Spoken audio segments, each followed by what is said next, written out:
galab wanaagsan. galab wanaagsan. aniga Mr. Samlo. Waa aniga naagtaada ayaan dacwo ka ogow.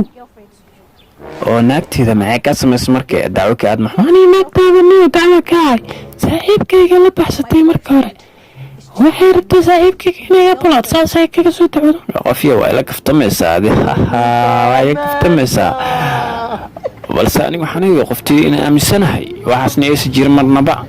aniga ma kula kafsamo runtii aan kuu sheegayaa haddii runtii been moodinna waxaa dheer taleefkeeda kol garay hadday kaa qabanayso arki doontaa markee xaqiiqdaada adiga yeedaan.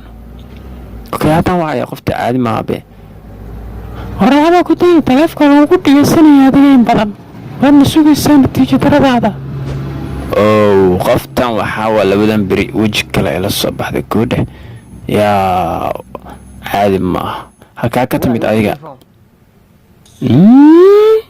qofta dhagool miya wax kale oo qoftan beriyan waxaa weji kale la soo baxday goodhe ya xariifkan gabuul ma taagtay qoftan waxaa waaya inaan iska fasaxad kadib sababtoo maraad deega keenta natiijada -1